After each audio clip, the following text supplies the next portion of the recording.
Hola, buenos días. Gracias por conectarse hoy a la clase de regresión lineal, la segunda parte. Em, Vamos a comenzar de inmediato. ¿Ya? Les comento que, bueno, esta clase se las envié hoy. Es lo mismo que tenía el resto de la clase 23 que no alcanzamos a ver el viernes pasado, más el resto de herramientas que se utilizan para diagnosticar modelos. ¿Ya? Entonces vamos a comenzar. Si tienen cualquier duda, me la pueden hacer ya sea por chat o por interrumpiéndome en cualquier momento. ¿Ya? Bueno, como su nombre lo dice, esta segunda parte de la clase, esta clase 24 es la segunda parte de la clase de regresión lineal. ¿Ya? Y la clase de regresión lineal, lo que estamos viendo son métodos para identificar cómo podemos asegurarnos que el modelo que nosotros proponemos como aquel que describe los datos y que luego estimamos sus parámetros mediante la resolución del problema de mínimos cuadrados, es adecuado para describir justamente el sistema en estudio, ¿ya? El sistema experimental, el proceso. Entonces, seguimos trabajando con esta misma idea. Si ustedes observan, el objetivo principal de este video sigue siendo el mismo que el de la clase anterior, es decir, conocer y aplicar herramientas para el análisis de modelos de regresión, los modelos que estamos analizando nosotros, obtenidos luego, y eso es súper importante, todo esto se hace a posteriori de resolver el problema de mínimos cuadrados, ¿ya? Y para eso entonces, ¿qué implica? Perdón, para eso ¿qué implica? Implica que el modelo tiene una estructura definida. ¿Ya? Y básicamente, ¿qué significa que tengo una estructura definida? Que nosotros de antemano o nosotros al momento de ajustar los parámetros ya sabemos la forma de la ecuación. ¿Ya? ¿Y puede ser más de una? Por supuesto que puede ser más de una. Y si es que es más de una forma y nosotros tenemos la duda de cuál es la mejor forma de la ecuación, me refiero, por ejemplo, a si tenemos un conjunto de datos que son así, por ejemplo, no sabemos si es que estos datos se pueden describir mejor utilizando una línea recta o en vez de eso utilizando, por ejemplo, una cuadrática. Entonces, básicamente lo que tendríamos que hacer es aplicar las herramientas de análisis a los dos modelos, recordando, por supuesto, que ambos modelos ya fueron pasados y ya se resolvió el problema de mínimos cuadrados, tanto, por ejemplo, para el caso cuadrático como para el caso de una recta. Y entonces, ¿eso que implica? Que ya conocemos sus parámetros, y de hecho conocemos sus parámetros que son estadísticamente significativos. ¿Ya? Entonces todo esto se hace a posteriori y la idea es identificar cuál de las estructuras y por lo tanto cuál de los modelos es el que mejor describe los datos. ¿Ya?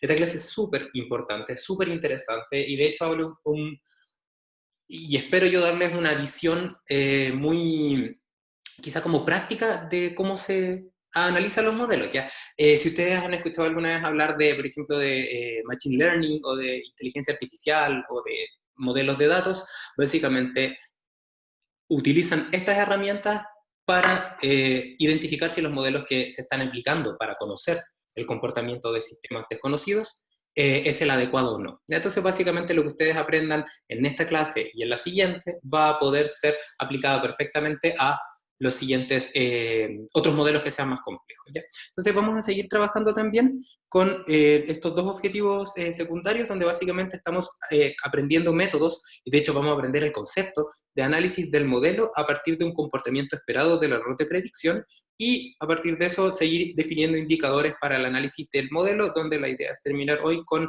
la definición del R cuadrado, que es muy, muy relevante y tiene una, una definición o una interpretación que es muy interesante y que básicamente ojalá que de luego de esa interpretación les quede la idea de que nunca puede ser igual a uno. ¿Ya? Ok, entonces, como les decía, el problema de mínimos cuadrados para una estructura fija permite encontrar los parámetros que minimizan el error de predicción, pero eso por supuesto es para un modelo fijo, para un grado de polinomio fijo, para una ecuación exponencial, por ejemplo, que ya está definida cómo va a ser la forma. Entonces, básicamente, dicho de otra manera, definida la estructura del modelo, definida la ecuación, el tipo de ecuación que vamos a utilizar, el problema de mínimos cuadrados lo que hace es encontrar los mejores parámetros, ¿ya?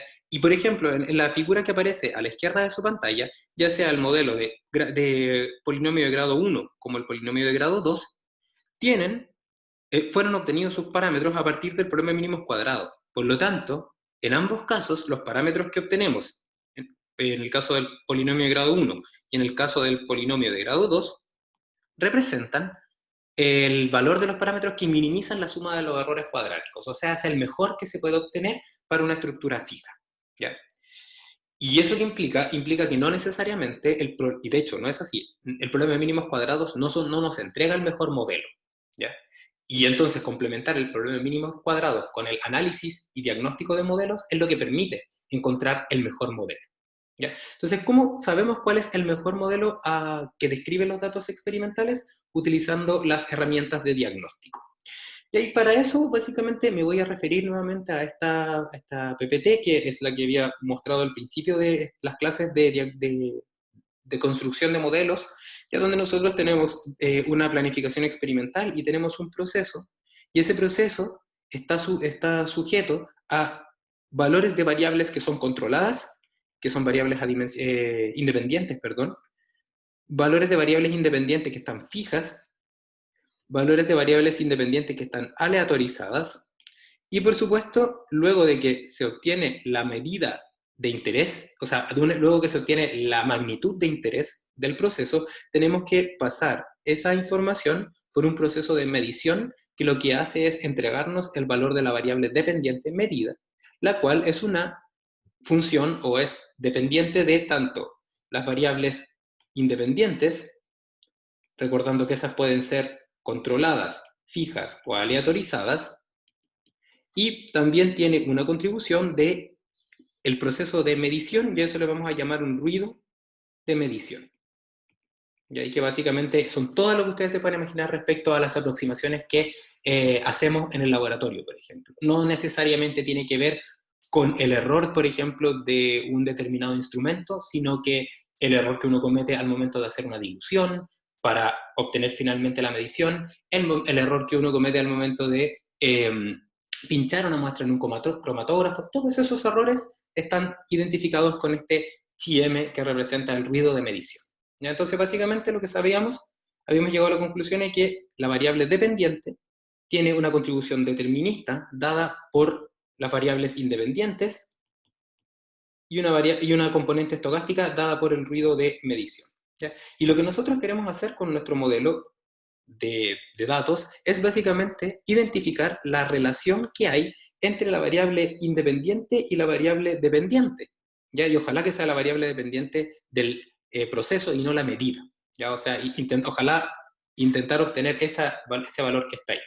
¿Y por qué queremos hacer eso? ¿Por qué es importante o por cuál es el objetivo de intentar obtener la relación mediante el modelo entre la variable independiente y la respuesta del proceso?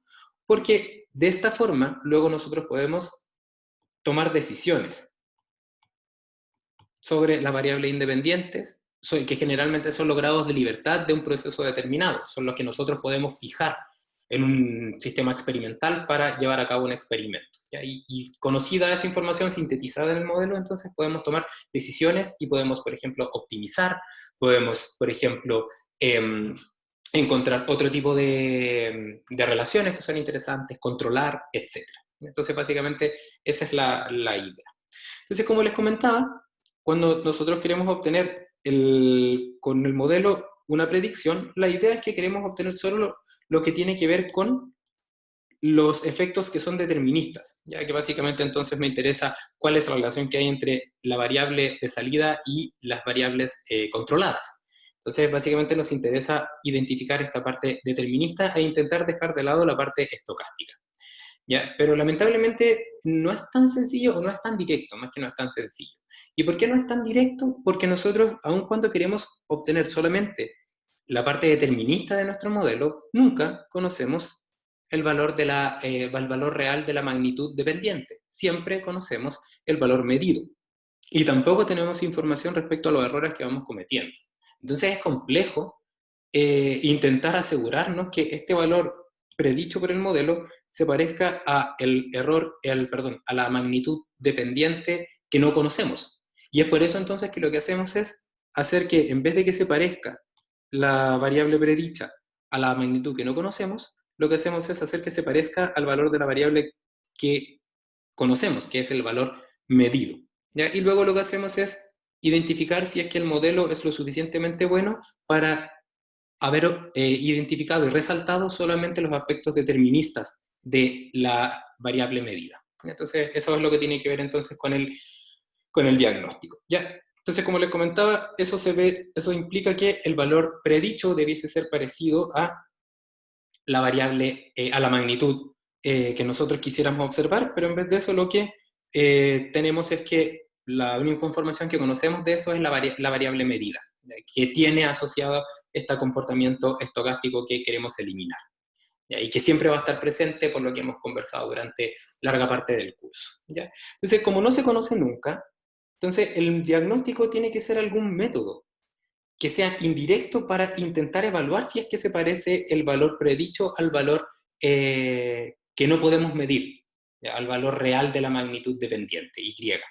Entonces, básicamente, el diagnóstico sería una forma de identificar que estos dos se parecen, pero puesto que no se conoce, para hacer eso lo que tenemos que hacer es tenemos que seguir un camino alternativo. No podemos decir, voy a evaluar el valor predicho con el valor real porque no se conoce. Como no se conoce, vamos a tomar un camino, vamos a tomar un desvío que implica el utilizar el valor medido, que es el que sí se conoce, y aspectos relevantes a lo que yo esperaría observar de el ruido de medición si es que mi experimento está bien planteado y bien ejecutado. Y ahí es donde aparece entonces la idea de que cuando nosotros hacemos un experimento aleatorio, este tiene que ser repetible, verosímil, planificado, y todos los elementos que aparecen al principio del curso, ¿ya? Porque de lo contrario, lo que yo les comento hoy no va a tener ningún sentido, no tiene ningún sustento estadístico. ¿Ok? Entonces, para esto, lo que vamos a utilizar es el concepto de error de medición, ¿ya? Entonces, vamos a utilizar el concepto de error de medición y vamos a intentar identificar qué características tiene el error de medición, ¿ya? Tiene el error de medición porque básicamente observamos que el error de medición es lo que permitiría, si es que se llegase a conocer, relacionar el valor de la variable medida con el valor de la variable real.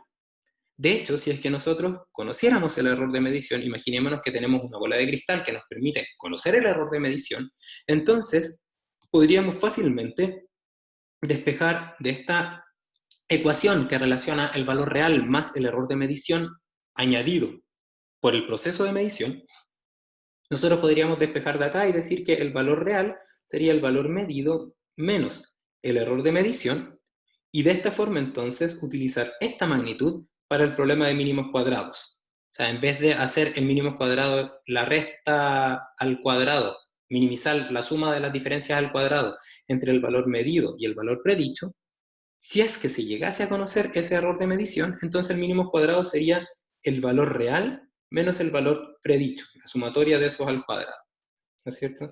Pero lamentablemente el error de medición tampoco se conoce, ¿ya? Entonces, si bien esta ecuación, en el supuesto de que se conociera el error de medición, nos ayudaría, la verdad es que tampoco es tan útil porque no se conoce el error de medición, porque como les comentaba, es una variable que tiene un comportamiento aleatorio y que no se puede entonces describir, ¿ya? No se puede describir de manera correcta, no se puede inferir su valor, no se puede planificar su valor, no se puede hacer una predicción de su valor, ¿ya? Entonces, básicamente, si bien esta ecuación, como les comento, es súper útil porque nos permite relacionar la variable que nosotros queremos describir con el modelo, con la variable que nosotros realmente medimos, tenemos la dificultad de que el valor del error de medición no lo conocemos, ¿ya? Pero la vamos a dejar aquí un momento porque es muy importante, ¿ya?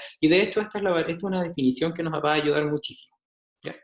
Entonces, eso tiene que ver con la medición, ¿ya? La medición entonces va a ser el extra que le agregamos a la variable real y qué es lo que nosotros observamos, ¿ya? Entonces, el error de medición tiene solamente información relacionada con el experimento y con el proceso de medición.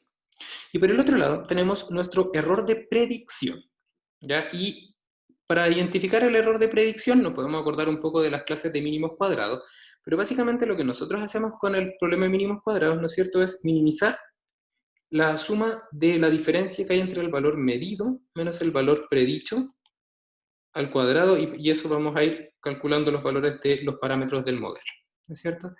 Y aquí entonces lo que se define es un error de predicción, ¿ya? Y ese error de predicción básicamente se puede entender como lo que le falta al modelo para que la predicción sea igual a la medición, ¿ya? Entonces básicamente fíjense que por un lado tenemos el error de medición que dice que es lo que se le agrega a la variable hipotéticamente que nosotros quisiéramos conocer para que obtengamos el valor medido, y por el otro lado tenemos que el error de predicción es lo que se le agrega a la variable, al valor predicho, tal forma que obtenemos el valor medido.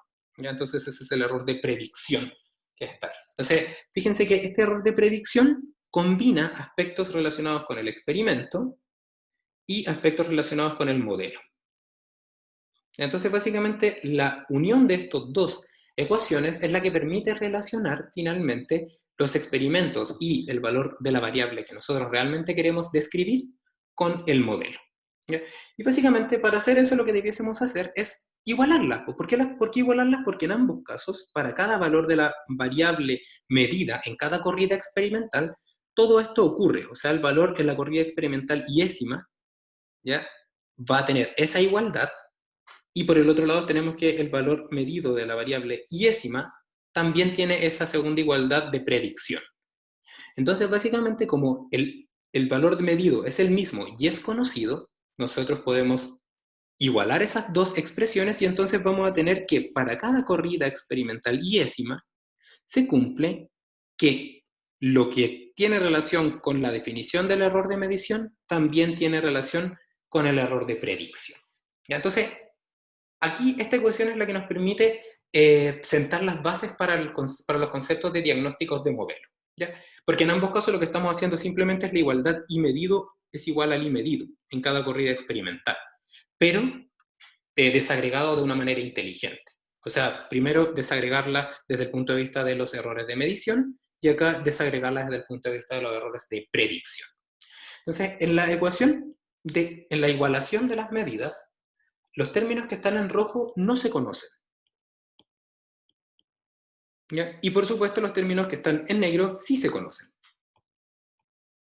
Y es súper sencillo darse cuenta que sí se conocen porque cuando resolvemos el problema de mínimos cuadrados, el I predicho se puede calcular para cada corrida experimental, y por el otro lado, el error de predicción es la resta entre el predicho y el medido. O sea, sí se conoce, ¿ya? Entonces, básicamente, como dice en esta nube de pensamiento, básicamente nos dice, como no conocemos el valor de la variable que queremos describir, o que nos gustaría que nuestro modelo describiría, indirectamente sí se puede inferir que el valor predicho por el modelo es igual al valor real de la variable medida. Y para eso, fíjense que la única forma de que esta igualdad se cumpla, de que el valor medido, perdón, de que el valor real, lo voy a poner acá, que el valor real sea igual al valor predicho, es eliminando los errores, o lo que es lo mismo, igualando los errores, ¿ya? Si es que el error de medición es igual al error de predicción, entonces podemos decir que nuestro modelo describe de manera adecuada la magnitud real de la variable, aun cuando ésta no se conozca, ¿ya? Pero tenemos el mismo problema que les había comentado un poco más allá, que el error de medición es desconocido. ¿Okay? Entonces, si bien es una forma de identificar la condición que se tiene que cumplir para que nuestro modelo prediga de manera adecuada la variable desconocida, que es la que nosotros queremos que prediga, tenemos la dificultad de que para hacer eso tendríamos que ser capaces de conocer el error de medición, lo cual es imposible. Pero, en vez de hacer eso, como no podemos conocer el error de medición, lo que podemos hacer es utilizar herramientas estadísticas que me permiten inferir una condición, ¿ya? Bajo ciertas que cuando se cumplen ciertas características, ¿ya? Y básicamente lo que hacemos entonces es decir, si nosotros queremos asegurarnos de que esta igualdad se cumpla, de que el valor medido que no se conoce sea igual al valor predicho que sí se conoce, por el modelo, nos tenemos que asegurar de que el error de medición y el error de predicción sean iguales. Y para que estos dos elementos sean iguales, o mejor aún, más que sean iguales, se parezcan, lo que tenemos que hacer es preguntarnos qué características debiese tener el error de medición y luego evaluar si es que esas características se describen y se observan en el error de predicción, que ese sí lo podemos medir.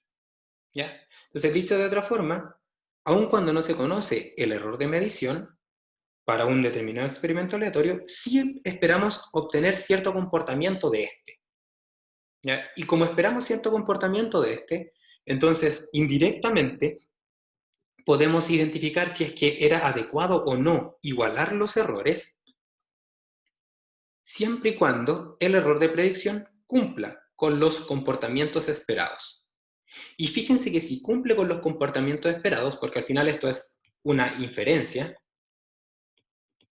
o sea, si es que, por ejemplo, el comportamiento del error de medición se parece al comportamiento del error de predicción, no podemos decir que son iguales, porque para decir que son iguales tendríamos que conocer el error de medición, que no se conoce.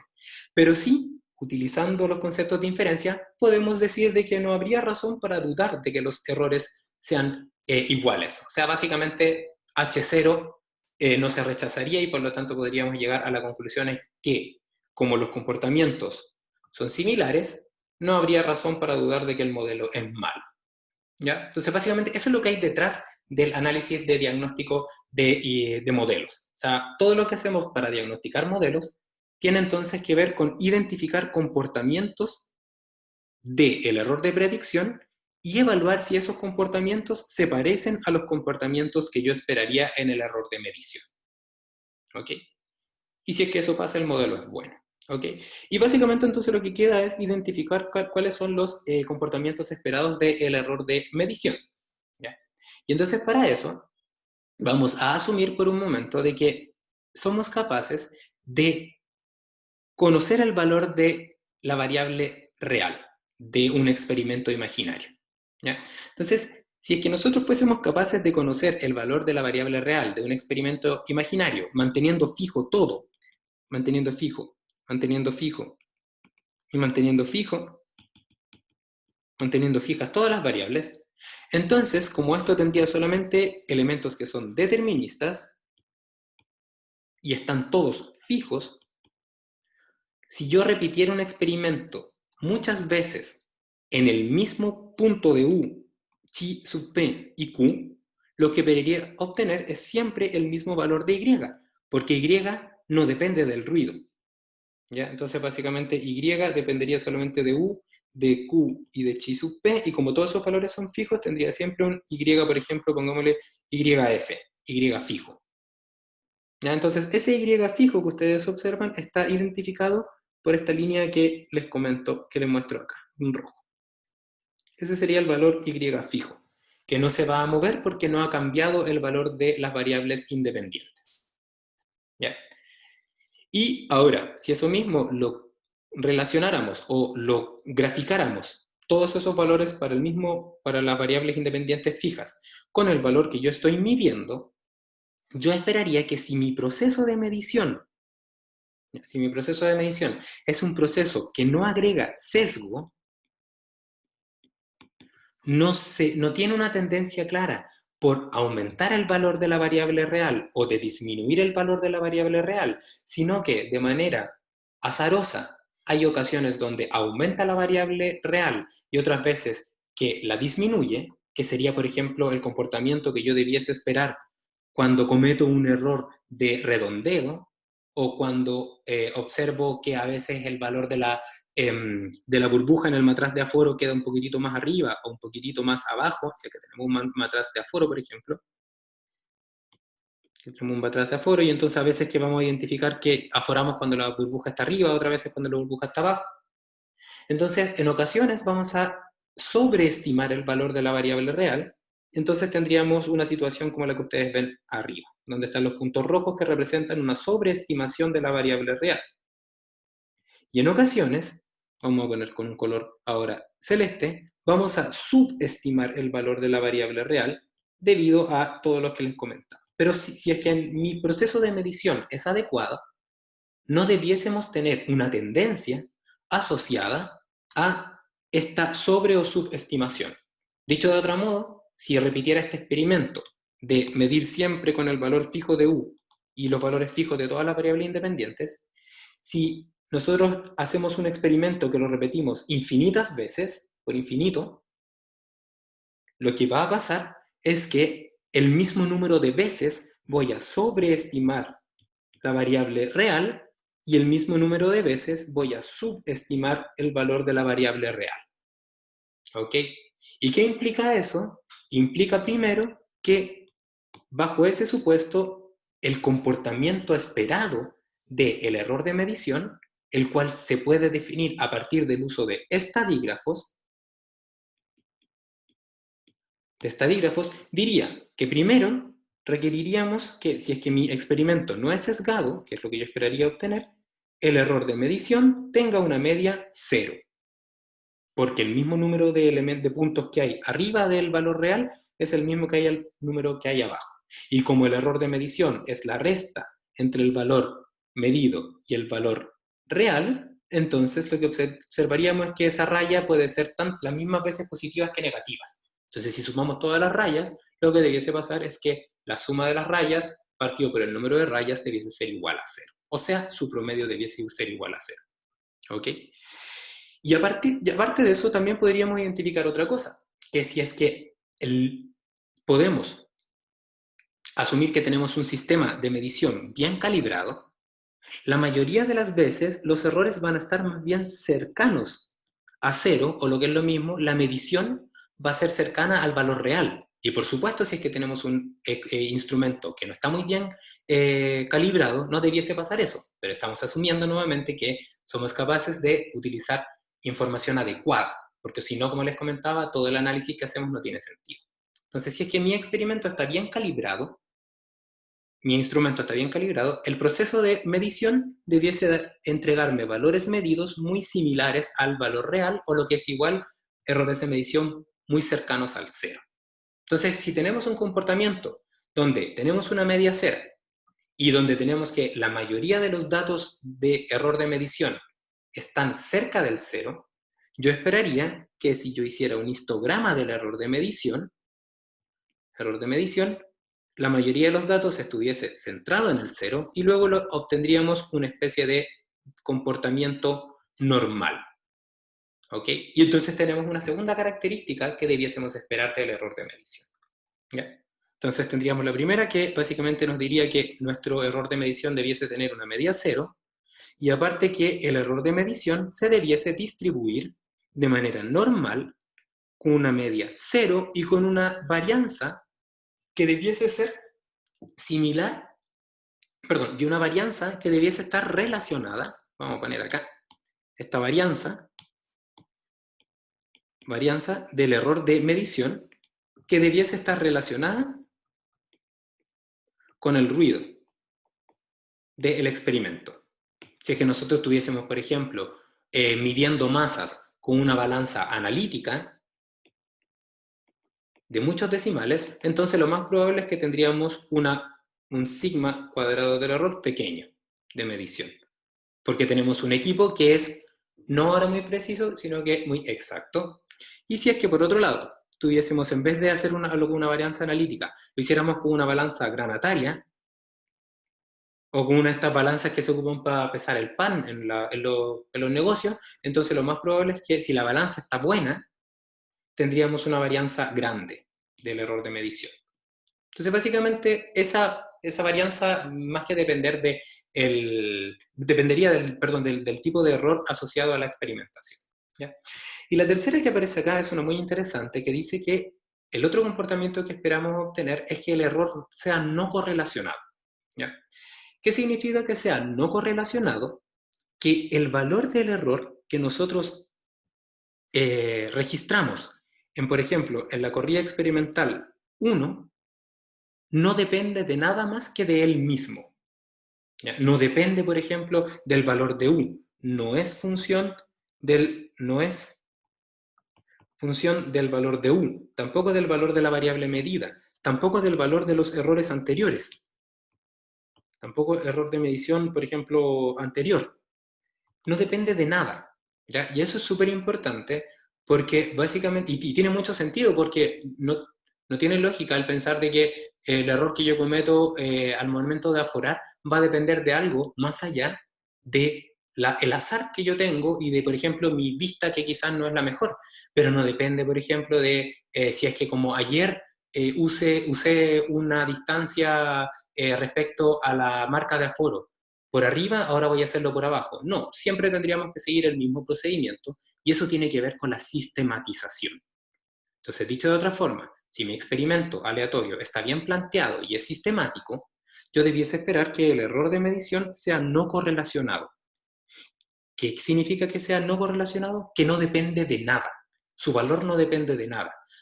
Lo que es equivalente a decir que no se puede predecir porque no tenemos forma de identificar dependencias. No hay dependencias.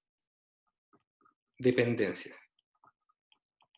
¿Ya? Entonces, básicamente, estos tres comportamientos esperados son los que vamos a identificar en nuestro error de predicción para luego llegar a la conclusión si es que nuestro modelo es bueno o no.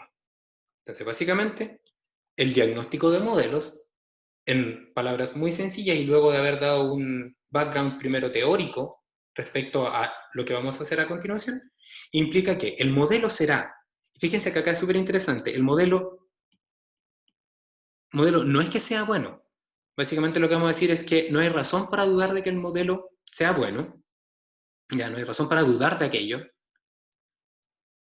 y para eso entonces tiene que pasar que el error de predicción, medir el promedio del error de predicción sea cero, que el comportamiento del error de predicción se pueda modelar como una distribución normal con media cero y después vamos a ver este punto que está acá, con una varianza que debiese ser similar a la varianza de la medición, y aparte debiésemos esperar que el error de predicción sea no correlacionado, ¿ya?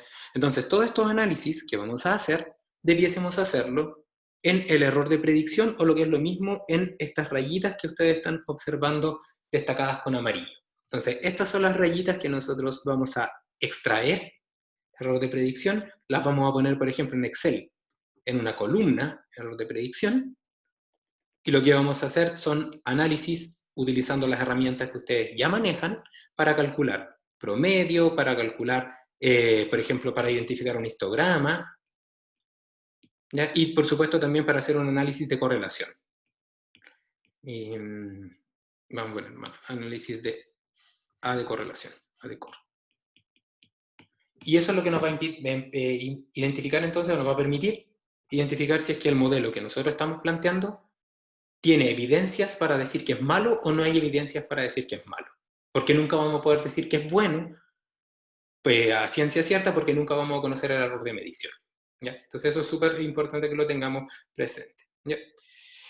Ok, entonces vamos a comenzar a trabajar con esta forma de lo que nosotros esperaríamos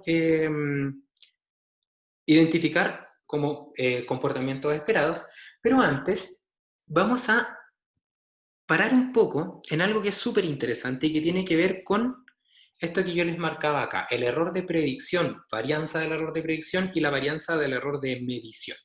¿Ya? Entonces vamos a detenernos un momento acá y luego vamos a aplicar estos tres, entre comillas, test de hipótesis, porque en este curso no vamos a ver los test de hipótesis reales que hay que hacer, sobre todo para el comportamiento normal de los datos, pero les puedo comentar cómo se llama el análisis que se hace. Y básicamente vamos a identificar primero una característica súper importante en la varianza del error, ¿ya?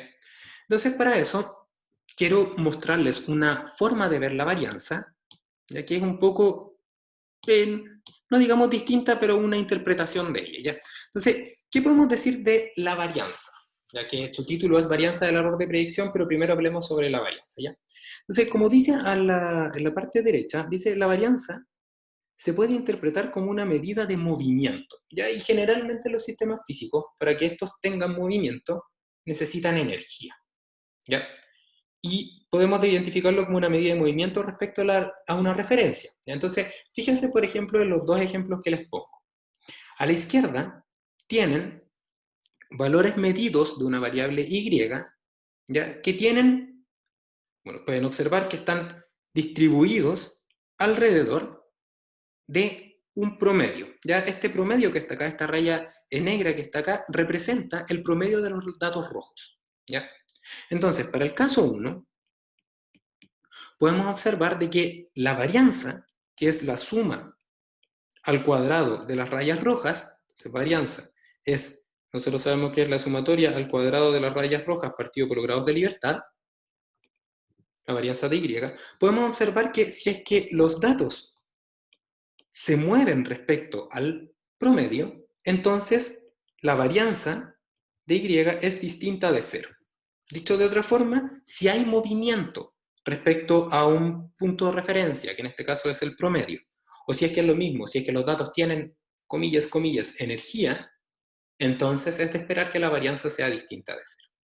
Pero por otro lado, si es que vemos el caso 2, si es que los datos no se mueven, no tienen dispersión respecto al valor promedio, ¿ya?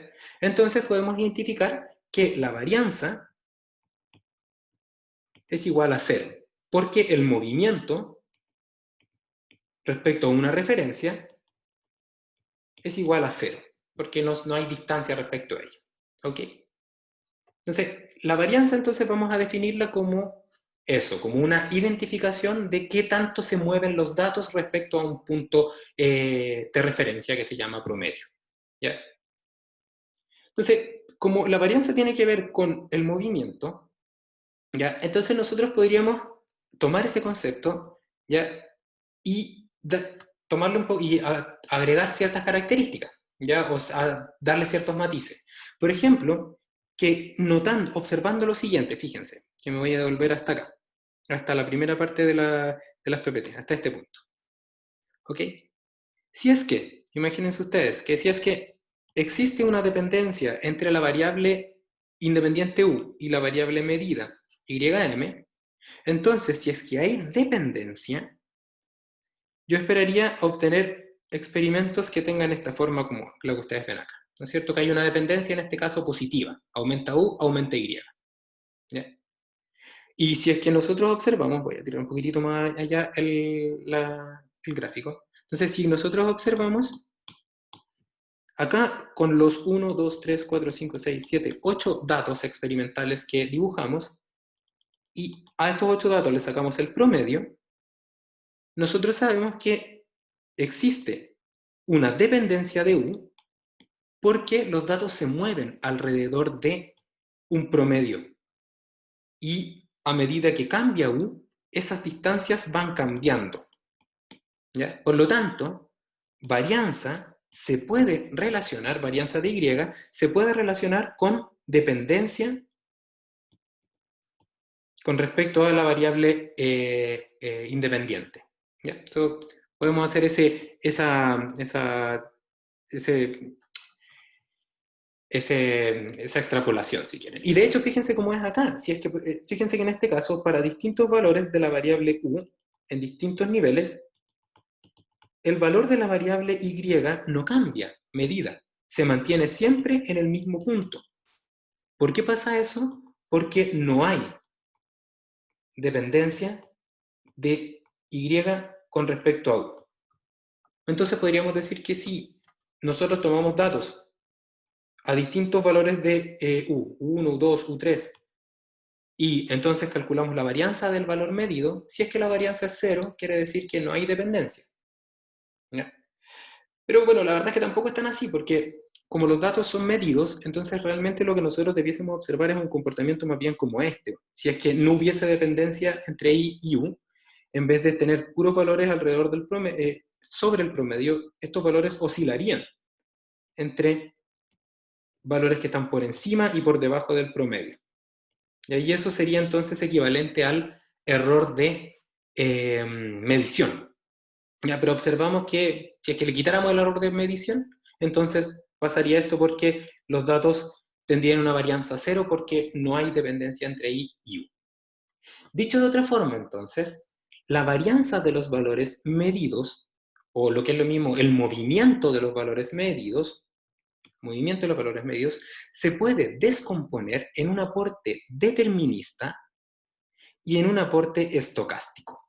Entonces, el gráfico que les muestro en la izquierda representa esos dos aportes, ¿ya?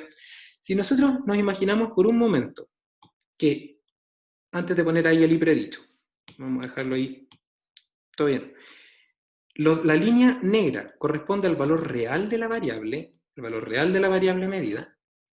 Entonces observamos que la dependencia que hay entre el valor de la variable medida y la variable independiente U sería una línea como la que le estoy marcando con negro.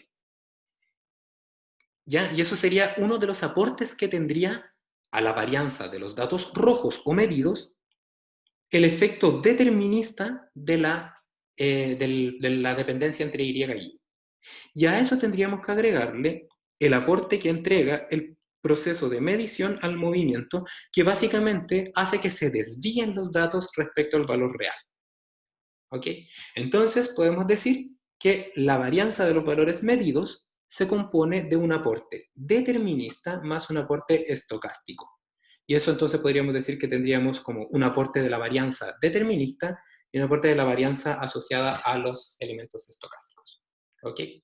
Y por el otro lado, ahora sí, si nosotros en vez de poner acá el valor real, ponemos el valor predicho, podemos observar de que si el valor predicho fuese igual al valor real, entonces la varianza de los datos predichos sería igual a la varianza de los datos reales, y en cualquier caso siempre podríamos decir de que la varianza de los valores predichos solamente tiene aportes deterministas, porque solo tiene que ver con el modelo, porque no toma en consideración el error de experimentación.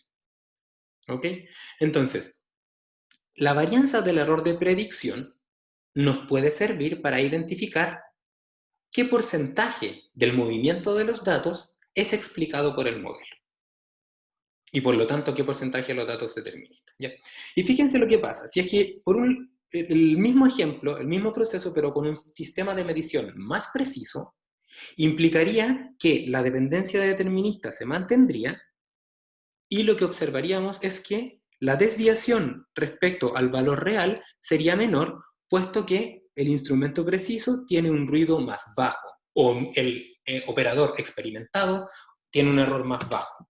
¿Ya? Entonces, básicamente, si tenemos instrumentos mejores, como yo les había comentado, la varianza del valor medido, ya que lo podemos poner así como un diagrama de Venn, como el que ustedes ven acá, va a tener una componente que vamos a poner así como, por ejemplo, así, un diagrama, perdón, de pi. Entonces vamos a decir que aquí estaría la varianza de medición, o del error, varianza del error de medición, y aquí estaría entonces la varianza en azul, achurada la parte azul, estaría la varianza de la parte determinista. Entonces, si es que el error de medición es pequeño, porque tengo un instrumento que es muy preciso, entonces porcentualmente sería más importante la varianza determinista respecto a la varianza total de los datos. ¿Ya? Y si es que tuviésemos, por otro lado, un instrumento poco preciso, entonces tenderían a igualarse el aporte que tiene cada uno de los elementos en la varianza total. ¿Ya? Entonces, básicamente, considerando eso, podemos decir que si comparamos las varianzas del valor medido y el valor predicho, podemos evaluar qué tan bueno es el modelo para predecir el movimiento de YM. ¿Ya? Y por lo tanto, para predecir la dependencia. ¿Ya? Y básicamente entonces podemos utilizar eso tomando en consideración que la varianza del error de predicción, ahora la varianza en que entre valor que está acá, cuando este es el valor predicho, puede medir también una cercanía entre el valor medido y el valor predicho. ¿Ya?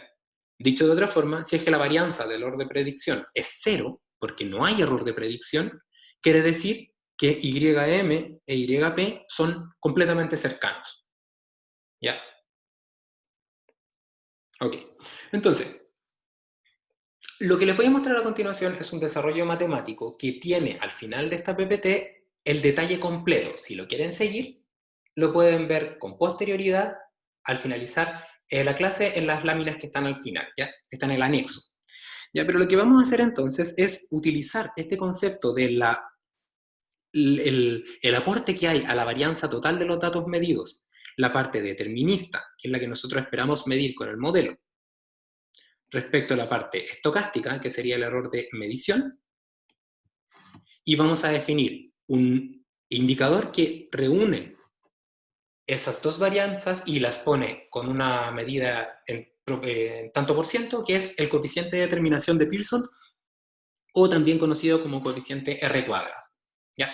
Entonces, lo que hace el coeficiente R cuadrado es mostrar la relación que hay entre la varianza total y la varianza que entrega el modelo. ¿Ya? Okay, entonces, básicamente con eso vamos a trabajar. Ya, solamente para que se hagan una idea de lo que les estoy contando, ya que hay bastante ahí en las PPT que vienen a continuación, está todo el desarrollo matemático. ¿Ya? ¿Cómo podríamos identificar, perdón, cómo podríamos identificar las dos varianzas? Ya, vamos a partir primero con la varianza. Entonces vamos a poner acá S cuadrado del Y medido. ¿Ya? ¿Cómo nosotros calculamos la varianza? Nosotros sabemos que es 1 partido por n menos 1, ¿no es cierto? Y aquí habría una sumatoria al cuadrado del valor medido en cada corrida experimental menos el promedio del valor medido al cuadrado, desde la corrida experimental 1 hasta la n. ¿Ya?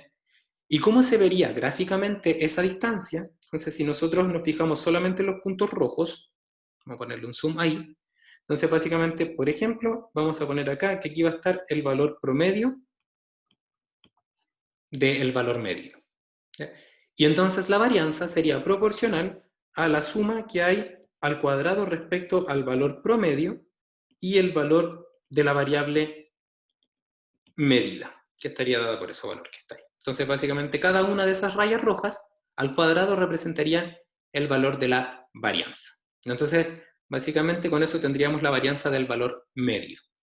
Y si ahora hacemos lo mismo, pero con el valor de varianza, pero de los datos predichos, o sea, el S cuadrado del Y predicho, entonces eso sería lo mismo, puesto que tenemos, si tenemos n corridas experimentales, tenemos n valores predichos, entonces sería n menos 1, sumatoria desde i igual 1 a n, del valor predicho en cada corrida experimental menos el promedio del valor predicho.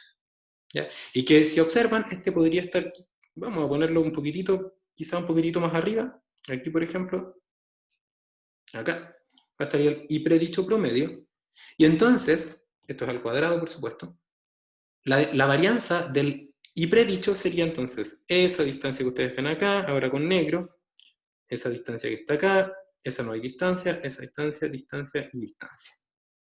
¿Ya?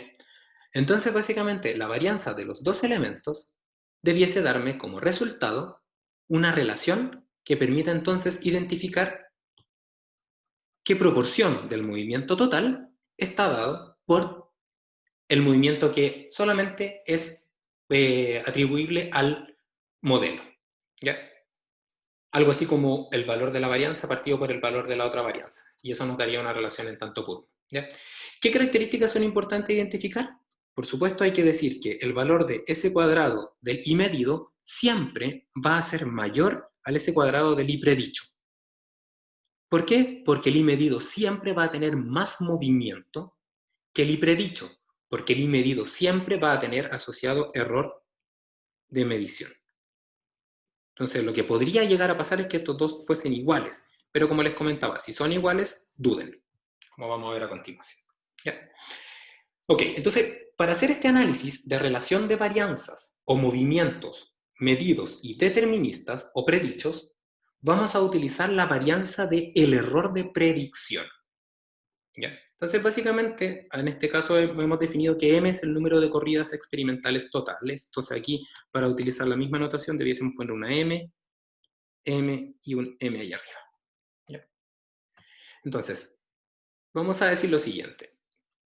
La varianza del error de predicción, al igual que la varianza de y medido y al igual que la varianza de y predicho, va a ser el valor de los grados de libertad, que si tengo m corridas experimentales va a ser m menos 1, multiplicado por, ¿no es cierto?, la sumatoria que hay entre el error de predicción en cada corrida experimental y el error de predicción promedio. ¿Ya? Y eso se expresa de manera usual con esa nomenclatura, con SSE. Que SSE significa suma de errores al cuadrado. ¿Ya? Squared Sum of Errors. ¿Ya? Que está ahí. Y ese sería básicamente la suma de los errores al cuadrado partido por m-1. Ahora, si ustedes recuerdan, para un modelo que es adecuado, el error de predicción tiene que tener un promedio 0. ¿Ya? Si no lo tiene, nos olvidamos de todo lo que vamos a hacer porque ya podemos descartar el modelo. ¿Ya? Porque es malo. ¿Ya? Entonces, básicamente, si nos fijamos solamente dejamos de lado los grados de libertad y nos enfocamos solamente en esta sumatoria, esa sumatoria, al asumir que el error de predicción tiene una media 0, llegamos a una sumatoria que es la resta que hay entre el valor medido y el valor predicho al cuadrado. O sea, la suma del error de predicción al cuadrado. Nada más. ¿Ya? Y, por ejemplo, si es que nosotros asumimos que el error de predicción, perdón, la variable predicha, se puede modelar, esto es nada más que un ejemplo, pero se puede generalizar bastante sencillo.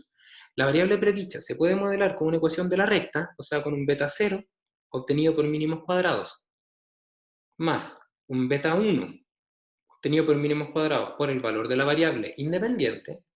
Entonces podemos reemplazar eso allá adentro, y básicamente lo que obtenemos es una ecuación que lo que hace es sumar las diferencias que hay entre el valor medido y el valor predicho, considerando los parámetros y la forma del modelo. ¿Ya? Y de ahora en adelante es cuando ustedes vean esta PPT de nuevo, o si quieren seguir luego el desarrollo, fíjense que de ahora en adelante el valor medido se va a denotar simplemente como Y. ¿Por qué? Porque de ahora en adelante el valor predicho se reemplazó por el modelo. Entonces no es necesario hacer distinción entre el valor medido y el predicho con un subíndice, y por lo tanto de ahora en adelante Y es siempre medido. ¿Ya? Entonces, ¿eso qué implica? Lo que aparece ahí, que la suma de los errores va a ser, la suma de errores al cuadrado va a ser I menos eso que aparece. Entonces, aquí aparece una especie de acto de prestidigitación, pero se puede obtener súper fácil resolviendo el problema de mínimos cuadrados.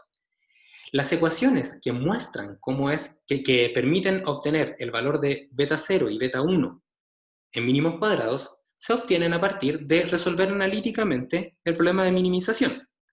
Beta 0 y beta 1, sumatoria desde I sub I menos beta 0 menos beta 1 U sub I al cuadrado. Entonces, si ustedes derivan con respecto a beta 0, derivan con respecto a beta 1 e igualan a 0, o lo hacen por mínimos cuadrados generalizados, lo que van a obtener es dos expresiones algebraicas para el intercepto y la pendiente. ¿Ya?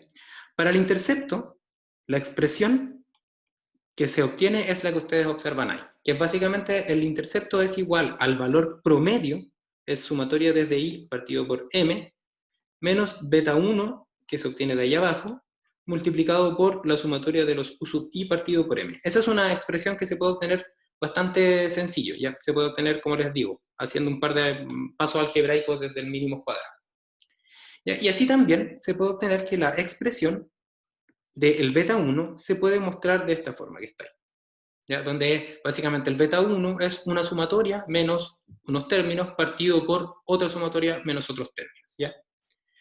Lo interesante de esto es que este coeficiente que ustedes ven acá, ya que ustedes ven como sumatorias, se puede trabajar algebraicamente, y está todo el desarrollo matemático en el anexo de esta PPT, y finalmente se puede llegar a la conclusión de que beta 1 se puede escribir como la covarianza entre Y y U, medido y medido, partido por la varianza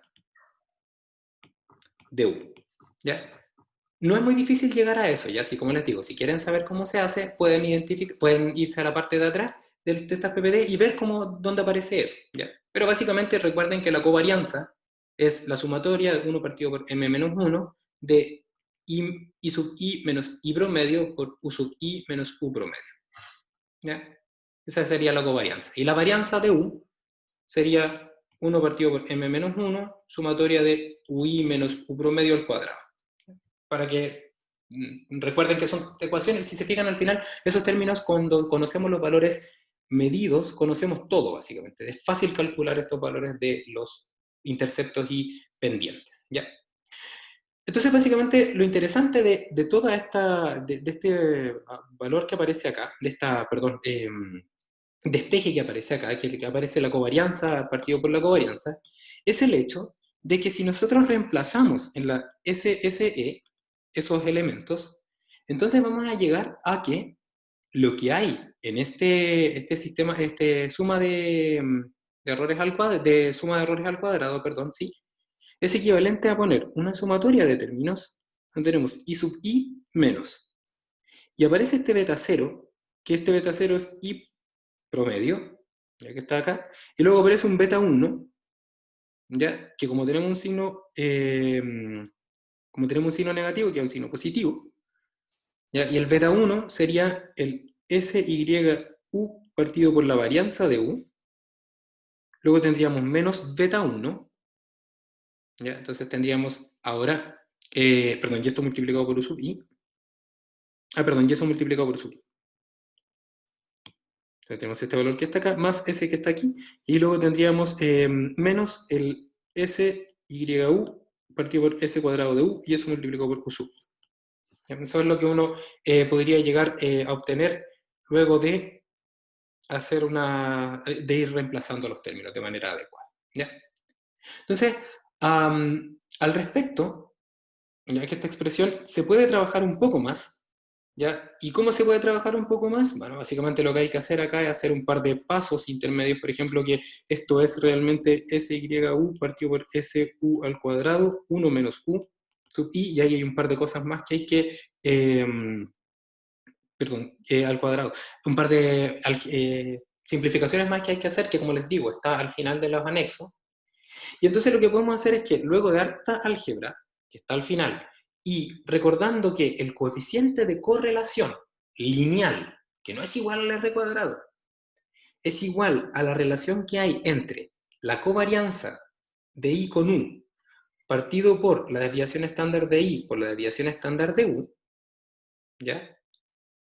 Este coeficiente de correlación lineal, cuando lo reemplazamos, llegamos a una expresión que lo que hace es relacionar el error, la varianza del error de predicción con la varianza del valor medido de i y la correlación que hay entre y y u. Si la correlación es cero, entonces la varianza de el error de predicción es igual a la varianza del valor y medido, lo cual es de esperar cuando, por ejemplo, estamos en una situación como la que les mostraba acá, donde se observan la varianza de los datos medidos de y, que se los estoy mostrando resaltados, son solamente producto de la varianza del error de medición. ¿Por qué? Porque la correlación que hay entre la variable u y la variable y es cero, porque no hay dependencia. ¿Ok? Entonces, esa ecuación que les muestro acá, que como les digo, tiene un desarrollo bastante bonito y que si quieren verlo, pueden, como les comentaba ahí, lo que hace es mezclar la dependencia entre u e y junto con el movimiento que tienen las mediciones, junto con el movimiento del error.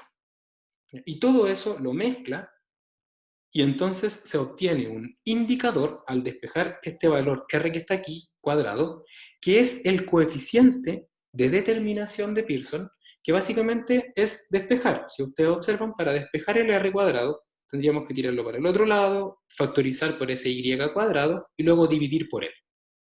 Y al dividir, llegaríamos a una expresión como lo que ustedes observan acá, que de hecho es lo más interesante de todo este desarrollo que pueden seguir con detalle en el anexo. ¿Ya? Entonces, ¿qué es lo que hay acá? Lo que hay acá es el r cuadrado, que se calcula como 1 menos el s cuadrado del error de predicción partido por el S cuadrado del valor de la variable medida, también se puede entender como la varianza de I partido por la varianza de I menos la varianza de E partido por la varianza de I. ¿Ya? Y en código de colores, ¿cuáles son los elementos que aparecen acá? Fíjense. S cuadrado de I partido por S cuadrado de I se puede entender como el tanto por uno del movimiento total. Entonces aquí es movimiento total de los datos. ¿Ya? Movimiento total de los datos. En una unidad que está directamente relacionada con él, o sea, en tanto por uno. Y el S cuadrado de el error de predicción partido por el S cuadrado de I es la proporción de la varianza del error de predicción con respecto a la varianza de la variable medida. Entonces, si ustedes recuerdan, en este gráfico de pi que yo les contaba que podíamos hacer, si esto representa, si el círculo representa el 100% de la varianza del valor medido, entonces si tenemos un instrumento muy preciso, entonces este valor que está acá sería la varianza del error de medición.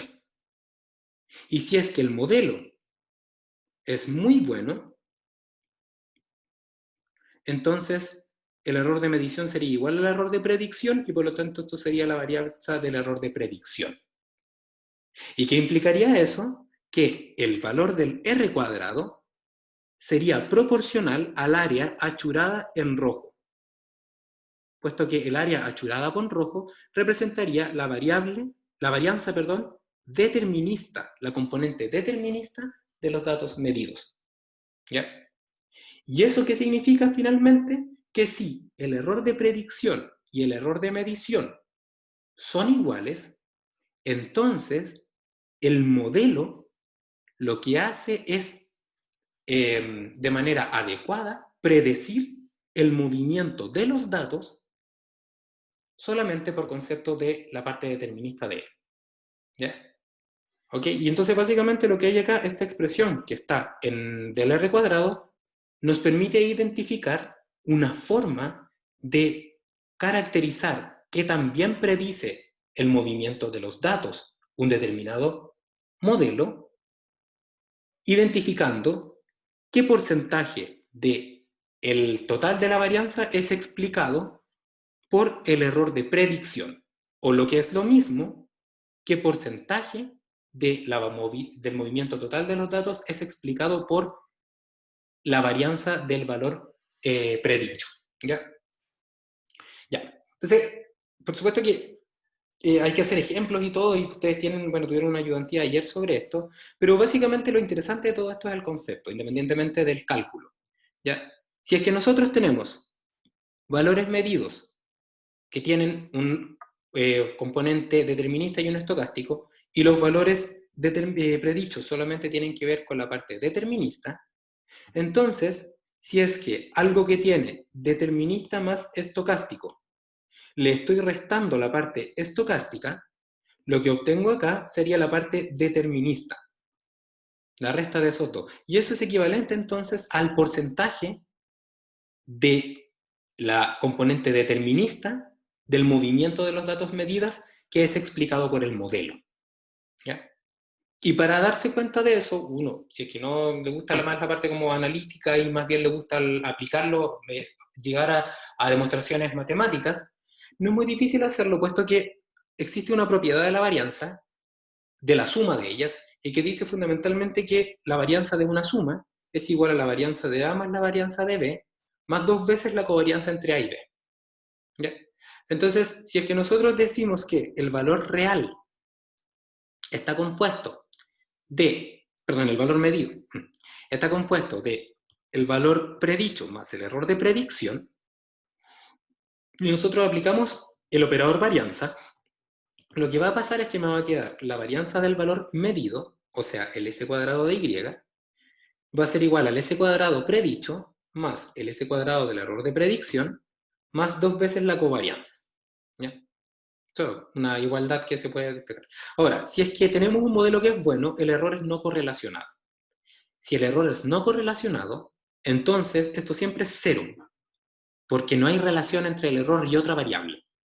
Por lo tanto, podemos llegar bajo ese supuesto a que la varianza medida es igual a la predicha más la varianza del error de predicción. Y si nosotros reemplazamos en la ecuación del r cuadrado, vamos a llegar a que el r cuadrado también se puede entender como el porcentaje del movimiento total de los datos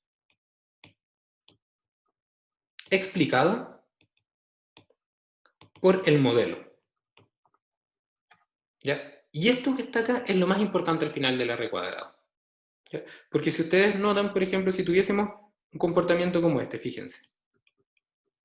Esos son los valores que están, bueno, voy a poner con rojo porque siempre usamos rojo eso. Valor medido. ¿Ok? Entonces, básicamente, si el valor es medido y nosotros tenemos acá una línea de tendencia, que es el valor predicho, tenemos el valor medido, entonces lo que vamos a observar es que la distancia que hay entre el valor predicho y el medido va a ser un indicativo del r cuadrado. Y eso implica entonces que si nosotros planteáramos utilizar un modelo que tiene un polinomio de grado muy alto, como el que ustedes van a ver a continuación, ese que está ahí, entonces el r cuadrado sería 1, porque la varianza de los datos predichos sería igual a la varianza de los datos medidos, porque los valores predichos y medidos son iguales. ¿Y eso qué implicaría? Que cuando tenemos un r cuadrado igual a 1, lo que tenemos es que el modelo está replica comportamientos estocásticos. Y eso no puede ser, porque el modelo, nosotros solamente queremos que sea identificar comportamientos deterministas. Por lo tanto, cuando tenemos un r cuadrado que es 1, tenemos que dudar. ¿Ya? Y cuando es distinto de 1, dependerá. ¿Ya? Puesto que como el r cuadrado es una relación que hay entre el movimiento de los datos predichos y medidos, ¿ya? Entonces podemos identificar que si es que tenemos instrumentos muy precisos, como tenemos un aporte estocástico bajo, es de esperar que el r cuadrado sea alto, pero no puede ser 1, porque para que sea 1 lo que tendría que pasar es que el instrumento no tiene error, y eso es imposible. Y por otro lado, si es que tenemos instrumentos poco precisos, entonces es de esperar que el r cuadrado sea bajo, pero no es porque el modelo es malo, sino más bien porque el instrumento no me permite llegar a una mayor definición del valor predicho. Entonces, de repente, encontrarse con un r cuadrado de 0.7 no es malo. Lo que está diciendo es que el 70% el movimiento de los datos son explicados por el modelo. Lo cual puede ser bueno si es que los datos fueron obtenidos, como les comentaba, con una pesa que la obtuvieron desde el almacén de la esquina que pesa pan. ¿Ya? Y por otro lado, si es que utilizamos unos instrumentos muy precisos, es de esperar que el r cuadrado sea alto porque la componente de ruido es marginal respecto a la componente determinista. ¿Ya? Y entonces, básicamente, cuando hablamos de r cuadrado, primero, o para resumir, habíamos lo primero y que es más importante, podemos decir que se puede entender como una fracción de la varianza o movimiento de los datos medidos explicada por el modelo, o por lo tanto también puede ser un tanto por ciento o un tanto por uno. ¿Ya? Segundo, podemos decir que queda limitado el r cuadrado con el instrumento medición, incluso para modelos, o sea, eso implica que si tenemos instrumentos muy precisos, podemos pensar en tener un r cuadrado grande, pero si tenemos instrumentos menos precisos, no podemos optar a un r cuadrado muy grande, lo que no significa que el modelo sea malo. Y cuando obtenemos valores muy cercanos a 1 o incluso 1, probablemente estemos en un caso como el que les muestro ahí, donde el valor predicho se parece mucho al valor medido, y eso es porque, por ejemplo, elegimos un polinomio con un grado muy alto, y eso implicó que estamos replicando no solo en comportamiento determinista, sino que estamos replicando también en comportamiento aleatorio, lo cual es erróneo porque no tenemos la posibilidad de hacer eso. ¿Ok? Entonces tenemos como antecedente el R cuadrado y tenemos, por supuesto, todos los comportamientos esperados de el error de predicción. Entonces, con el error de predicción, calculamos el R cuadrado, calculamos su promedio, evaluamos su histograma y identificamos el valor de la correlación, o sea, el SUP no correlacionado, y con eso entonces tendríamos un pool de indicadores que nos permitiría identificar si es que el modelo es bueno o no. ¿Ya? Entonces, para eso, ustedes tienen en su poder un Excel con un ejemplo que les voy a mostrar a continuación, pero que ya está resuelto. Entonces les pido que lo revisen, yo les voy a mostrar ahí más bien lo más relevante, pero lo pueden revisar con calma y pueden replicar el ejemplo. ¿Ya? Entonces el ejemplo con el cual vamos a terminar la clase para aplicar estos conceptos de comportamientos esperados del error es básicamente uno que dice, asumamos que tenemos un conjunto de datos, ¿ya? Datos de variables independientes y variables medidas experimentalmente, y que esos datos están identificados en el gráfico que ustedes observan con los cuadrados naranjos. Ya lo voy a intentar marcar un poco más, porque entre ellos tampoco había mucha diferencia. Datos naranjos. Ya, ahí está el valor medio. Entonces, básicamente, lo que nos piden es tan sencillo como decir cuál es el mejor ajuste, un polinomio de grado 1 o un polinomio de grado 2. ¿Ya? Eso es lo que nos están solicitando. Y entonces, para responder esta pregunta, por supuesto que lo primero que habría que hacer sería obtener, mediante mínimos cuadrados, los parámetros que minimizan la suma de los residuos al cuadrado para ambos polinomios, grado 1 y 2. Entonces, todo esto parte, o tiene una primera parte, que es mínimos cuadrados, que puede ser solver, que puede ser mínimos cuadrados generalizados. ¿Ya? Pueden ser ambos y va a ser lo mismo al final. Entonces, recuerden que esto parte, el análisis del modelo, parte de que ya obtuvimos los parámetros del modelo y por lo tanto, como estamos evaluando cuál es el mejor modelo, tendríamos dos sets de parámetros. Caso 1 para un polinomio de grado 1 y caso 2 para un polinomio de grado 2. Entonces vamos a tener dos vectores de parámetros para cada uno de los modelos que vamos a evaluar. Y lo que queremos identificar es cuál es el mejor ajuste. O mejor aún, de manera más quizás como más adecuada, si es que existe evidencia para decir que un modelo es malo. Porque podría darse el caso que ambos no presenten evidencia para decir que los modelos son malos. Y en ese caso, como no hay evidencia que indique que un modelo es malo, podemos quedarnos con el más sencillo. O, por supuesto, también puede ser con aquel que describe la física.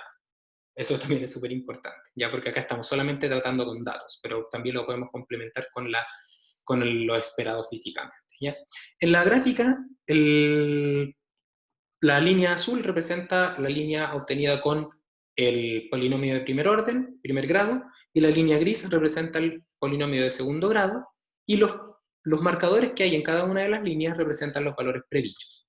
Es decir, que las distancias que hay entre los marcadores se pueden identificar como los errores de predicción. ¿Ya? Ojo ahí con eso que geométricamente se ve así. Entonces, básicamente, si ustedes van siguiendo en el Excel, y luego de hacer el análisis de mínimos cuadrados, nosotros con los valores del beta obtenido con el mínimos cuadrados, tenemos entonces los valores predichos, ya que serían básicamente, como les comentaba, vamos a ponerlo con azul, por ejemplo, el valor del error predicho respecto a cada una de las corridas experimentales que estamos observando ahí, que sería básicamente el error de predicción estaría dado por esa distancia que hay ahí. Y entonces observamos que para el polinomio de grado 1, que como les digo, está en su Excel, lo pueden seguir, pueden complementarlo.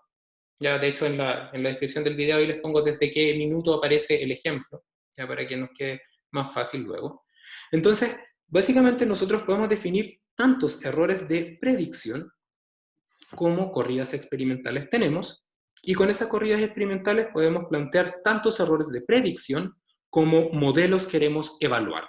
Y tenemos el caso 1 y acá tenemos el caso 2, que son dos grados distintos. ¿Ya? Entonces, con esa información, lo que tenemos que hacer ahora es identificar si es que se cumplen estas condiciones. Y si es que no se cumplen, poner una alarma, porque si no se cumplen, quiere decir que el modelo es malo. Pero si se cumplen, recuerden, lo único que podemos decir es que no hay evidencia que diga que el modelo es malo. Nada más, pues no hay razón para dudar de que el modelo es bueno. ¿Ya?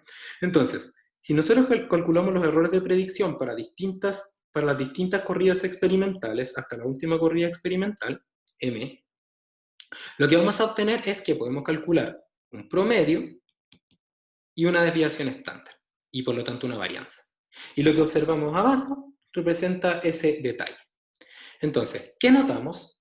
Notamos que tanto para el polinomio de grado 1 como el polinomio de grado 2, el error de predicción tiene al mismo tiempo un valor 0. ¿Qué implica eso? ¿Implica que los dos modelos son igual de buenos? No. Lo único que implica es que este indicador, este índice, dice que no hay razón para dudar de ninguno de los dos modelos, porque ambos tienen una característica esperada en el error de medición, la comparten y por lo tanto no habría razón para que saltara la alarma. Y aquí aparece la varianza del error de predicción, que por ahora no nos va a decir nada y nos va a permitir calcular simplemente un R cuadrado, ¿ya? Pero lo vamos a dejar ahí un momento también porque lo podemos calcular, ¿ya? Entonces vamos a seguir con la siguiente, y la siguiente nos dice que el error de predicción tiene un comportamiento normal. Y si observamos el histograma con polinomio de grado 1 y con polinomio de grado 2, la verdad es que visualmente ninguno de estos dos histogramas presenta un comportamiento normal a primera vista, ¿ya? Y entonces, aun cuando debiésemos hacer un histograma para identificar o intentar identificar un comportamiento normal, la forma normal o la no forma normal, porque podría darse, si es que no hay forma normal o no, o forma normal, debiese obtenerse con un número más grande de datos. El M debiese ser más grande. Porque de lo contrario, un comportamiento normal no necesariamente va a implicar tener un histograma con forma normal con pocos datos. Pero no es porque no tenga comportamiento normal, sino más bien porque tengo tan pocos datos que el número de clases que puedo definir es muy pequeña y por lo tanto podría no ver el comportamiento, pero por un efecto nada más que visual. ¿Ya? Entonces, hacer un histograma para identificar un comportamiento normal es útil, pero cuando el M es grande, cuando el número de datos es más que 30 datos, por ejemplo. De lo contrario, aun cuando, por ejemplo, acá decimos ninguno de estos tiene una forma de campana, si utilizáramos test de hipótesis para identificar la forma del histograma, y es para eso uno puede usar unos gráficos, unos métodos gráficos, por ejemplo, el gráfico QQ o el QQplot, y otros test de hipótesis, que hay muchos, de forma, probablemente vamos a llegar a la conclusión de que ambos residuos tienen una forma que se asemeja a la normal, o al menos no se puede dudar de ella. Y como está centrado en el cero, ¿por qué está centrado en el cero? Porque tenemos un promedio cero, podemos decir que este también se debiese cumplir. ¿Ok? Y entonces no queda, y hasta el momento lo único que decimos es que no hay antecedentes que indiquen que nuestro modelo es malo. Solamente estamos diciendo que los comportamientos del error de predicción se parecen o están de acuerdo con los comportamientos esperados del error de medición. Y finalmente debiésemos identificar la correlación que existe entre el error de predicción y distintas variables. ¿Ya? Entonces generalmente, si ustedes recuerdan, la correlación se realiza comparando dos variables. Recuerden que correlación podía ser, como les comentaba la clase pasada, peso y altura, y peso y coeficiente intelectual. Recuerden que en este caso el R era distinto de 0, y en este caso el coeficiente de correlación era cercano a 0. ¿Ya? Pero más bien el coeficiente de correlación solamente nos entrega una información lineal. Pero también se podría dar el caso de que tuviésemos un R igual a 0 y tener una dependencia no lineal, que eso es parte de la materia de estadística multivariable. Entonces, para identificar la correlación, Si ustedes se van a la primera evaluación de ADI, donde uno utiliza, por ejemplo, quiere evaluar si es que había dependencia entre la nota de las cervezas y la edad de los examinadores, lo que uno tiene que hacer es calcular el coeficiente de correlación y graficar las dos variables y visualmente identificar si es que hay una relación. ¿Ya? Entonces, el coeficiente de correlación del error respecto a U, a la variable independiente, para cada corrida experimental, se obtiene que los coeficientes de correlación lineal son ceros, lo que nos permitiría sospechar que el error es no correlacionado respecto a Y y respecto a U. Pero si nosotros hacemos un gráfico de error de predicción versus el valor de la variable medida, y error de predicción y el valor de la variable independiente, podemos observar primero que en el caso de azul, que corresponde al polinomio de grado 2, observamos que efectivamente los valores del error de predicción tienen un comportamiento que es completamente aleatorio, que independiente del valor de Y, hay veces que el valor de Y aumenta el valor del error de predicción y otras veces que lo hace negativo. Por lo tanto, visualmente podemos confirmar de que el R, o que la correlación entre Y y el error de predicción es cero. Pero si observamos ahora lo mismo, pero en vez de fijarnos en el polinomio de grado 2, nos fijamos en el polinomio de grado 1, que está dado ahora por los cuadrados naranjos, observaremos que sí se observa una relación. Fíjense que para Y que son pequeños, tenemos un error grande, luego ese error baja y luego ese error sube. Tiene una forma que se puede definir mediante una ecuación. Y es mucho más evidente cuando nosotros graficamos el error de predicción versus el valor de U, donde observamos que esa tendencia parabólica se vuelve a replicar. O sea, se hace un comportamiento que primero es positivo, luego es negativo y luego es positivo. Como tenemos un comportamiento del error de predicción en función de la variable independiente, podemos sospechar que el error de predicción es función de U. Porque para U pequeños el error de predicción es grande, luego para U medianos el error de predicción es negativo, y luego para U grande el error de predicción vuelve a ser grande. Considerando eso, entonces podemos decir que el error es correlacionado para el grado 1, y por lo tanto entonces podemos saltar la alarma e identificar que el modelo de grado 1 no cumple con las características de que el error de predicción tenga las mismas que el error de medición, puesto que es correlacionado, en este caso con U. Y por el otro lado, el polinomio de grado 2 mantiene esta tendencia completamente aleatoria del error, lo que implica que sería no correlacionado y por lo tanto no habría forma de dudar del polinomio de grado 2. Por lo tanto, podemos identificar que el polinomio de grado 2 es el modelo que describe el comportamiento de los datos porque su error de predicción comparte estas características con el error de medición. ¿Ya? Y por último, con esto terminamos. Para identificar la correlación del error cuando tenemos más variables independientes, porque acá tenemos solamente una variable independiente, U, pero cuando tenemos 3, 4 o 5 ya no es tan fácil verlo. Y entonces para eso lo que uno puede hacer es hacer una transformación de ejes. ¿Ya?